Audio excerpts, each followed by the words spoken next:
World's End Club is a new adventure game written and directed by Kotaro Uchikoshi, the creator of the Zero Escape series. Kazutaka Kodaka, the lead writer for the Danganronpa series, also worked on this game as the creative director.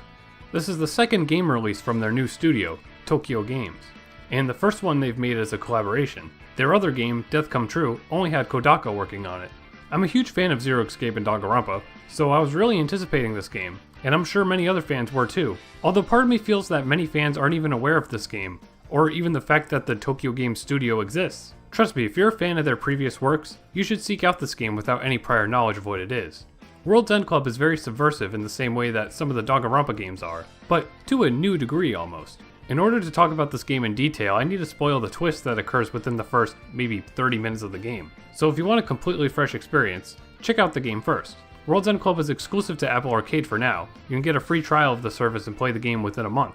Only the first half of the game is out now, but the second half will come out next spring on Nintendo Switch. So if you don't have access to Apple Arcade for whatever reason, you could just wait for the Switch version next year. It'll be more complete. In World's End Club, you play as a boy named Reicho. The story follows Reicho and his 12 friends from what they call the Go-Getters Club. While on a field trip, they witness some sort of disaster that destroys a nearby town, wrecks their bus, and knocks them all out. They wake up in an underwater amusement park, where a black and white clown robot named Penelope forces them to play a death game, where only one kid will survive. The gameplay is a mix of a visual novel and a puzzle action platformer, where the player works to survive the death game and... okay, this is where the subversive spoiler comes in. You see, the death game portion of this adventure only lasts for the first maybe 40 minutes. In a pretty hysterical twist, the kids easily defeat Penelope and escape back to the now desolate outside world. The true adventure of the game is to go across an empty, monster-filled Japan to reach Tokyo and find an answer for what happened to the world. Now, I really welcome a twist like this. I love when games play around with expectations. The problem here is the execution of this twist. This game was entirely marketed from the beginning as a death game, something along the lines of Danganronpa. And up until the game randomly released without any warning, that was the expectation from everybody paying attention to it. The game's title changed, and I think a lot of people got confused, thinking the game was entirely rebranded. But that's not the case. This game was this way during its entire development, and they should have built up to that better through the marketing. Take Uchikoshi's other game for example, The Somnium Files. That game had an elaborate marketing campaign with fake YouTube channels and Twitter accounts made by the characters from the games. New characters were revealed, and even the game's entire plot was almost revealed through subtle Easter eggs in these videos and posts. If World's End Club got that kind of promotional treatment, I think fans would have been more open to its big twist. The other problem too is that the true game is very wholesome, cute, and family friendly. The direction it takes does not mesh with the death game genre in any way, really.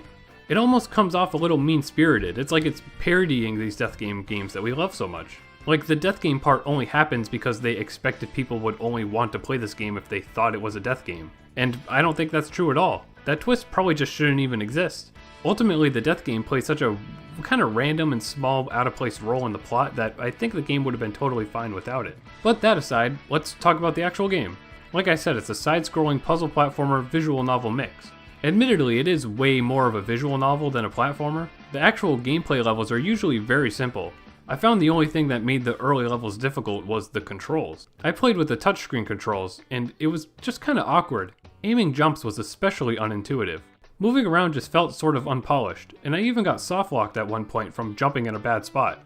Luckily, you can easily reset to a checkpoint. I wish there was just an on-screen joystick and a jump button rather than swipe controls without any UI. They probably did that for the game to be more accessible and I guess to give you a clearer view of the graphics and stuff, but it just doesn't play the best. Thankfully, you can play with a controller connected to your Apple device. And of course, once the game's on Switch, you'll be playing with a controller as well. I didn't play like that because I just wanted to lay in bed and enjoy this, but if you can play with a controller, you definitely should. Over the course of the game, each character will awaken some mysterious magical power that you'll use to solve puzzles. So most levels have you playing with a new ability, which keeps things fresh, but I wish there was more to it. The gameplay only gets interesting towards the end, really, so the game's eventual second half should actually have more interesting puzzles. What I found odd about the ability concept was that every level is played with a group of characters following each other, but you only ever use one ability at a time. The platforming levels could have been much longer and more interesting if the puzzles involved using multiple abilities at the same time. Anytime the characters would use their abilities together, it would just be in a cutscene. I would always be sitting there watching the cutscene and just being like, wow, okay, I wish I got to play that instead of watch it. So the gameplay is super simple. That lends itself well to being easily picked up and played like a typical mobile game, and it definitely makes the game more welcoming to gamers of any skill level. That's probably the point, so I guess it's good in a way, but just as someone like me who's a fan of these creators' previous works, this game's gameplay and puzzles don't really compare at all. Like, the puzzles don't have to be Zero Escape quality, but they could be a little more interesting. They're like easier than Pokemon Gym Leader puzzles. Where the game might fall in gameplay, it makes up for with the visuals for sure. You may notice the character design style looks pretty familiar. In fact, I kinda just mentioned the game. Take, a designer for many modern Pokemon games, did the character design for World's End Club. It's a very charming and different looking style that I like a lot. It matches both the death game half and the cute half of this adventure. Again though, personal preference wise, because these designs are so cute, it would have been more interesting to use such cute designs in a more darker game compared to this. I'm not one to usually play graphically intense mobile games, but on my iPhone X, this game both looks and runs great. The environments are all very cool and distinct since you're traveling across a whole country. Uchikoshi even said like there was a deliberate effort to make this game like a tour across Japan, which is pretty cute. The graphic design is very cool too. All the menu assets have this graffiti style to them that looks really nice. I think the only visual thing I wasn't a fan of was the enemy designs. Aside from Penelope and a spoiler villain, the monsters seem pretty unimaginative to me. I loved a lot of the music in this game too. There's lots of repeating motifs, and the game's main theme that plays on the map screen is adorably catchy. The visual novel sections are written pretty well. It takes quite some time for the mystery to get interesting, but about halfway through the game they throw in a cool twist that got me hooked. And the cliffhanger end definitely got me hooked too. The characters are fun, though some of them get way more attention in the story than others do. They start off feeling generic, but as they developed I like them a lot more. My favorite is Chuko. She's just hilarious and look at this character design, she's just great. The game gets some good laughs, but it's all pretty family friendly and wholesome, which makes it a change of pace from the visual novels that I'm used to, but I definitely still prefer the absurd, mature, and dark humor present in stuff like I the Somnium Files. By the way, you should play I the Somnium Files, it's one of my favorite games ever made.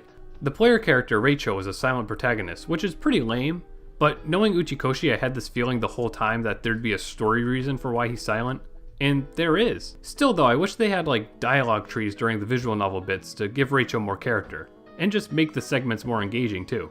Like in Persona 5, just being asked an occasional question and being able to choose your own answer that results in just slightly different dialogue would have gone a long way, I think. Speaking of branching paths though, there are quite a few in this game. They're very, very obvious. There's just points where the character group wants to split up and you have to decide which group you want to go with. I got both of the game's endings, but my Apple Arcade trial expired before I got to go around to backtracking some of the paths I didn't take. The paths are really just there to give you more time with different characters and to give you more levels to play. The game has two endings, one true ending and one bad ending. So make sure if you get the bad ending that you go and get the good one too. It's not hard to get at all, you just need to make one different choice towards the end of the game. The ending is really good and it got me hyped for what's to come next. It's the kind of ending that makes you look at the whole game from a different perspective.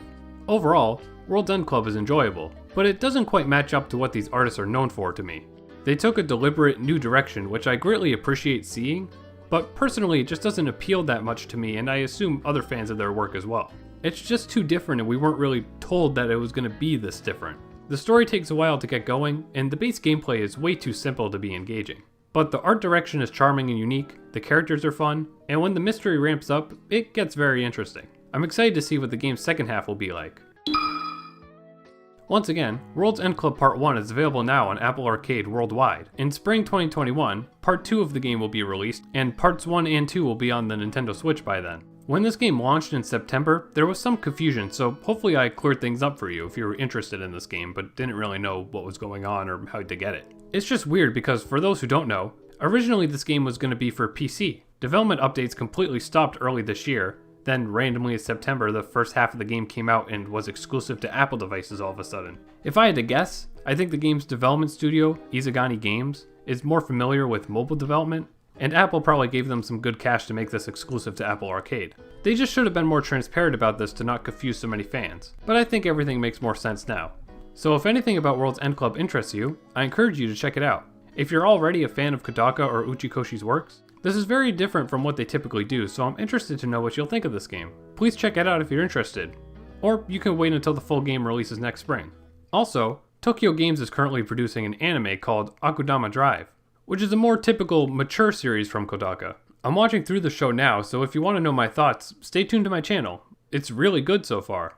Thanks for watching, and super special thanks to my Patreon supporters. If you enjoyed this video, please feel free to hit the like button, subscribe, and hit the bell icon to know when I post a new video. Be sure to stay tuned for more new videos and live streams. Follow me on Twitter and TikTok to get frequent updates and video clips. And consider supporting me on Patreon for just $2 a month to get some behind-the-scenes content, like scripts and review notes, and even early videos. Once we get about 20 Patreon supporters, I'll start a Discord server for us to chat.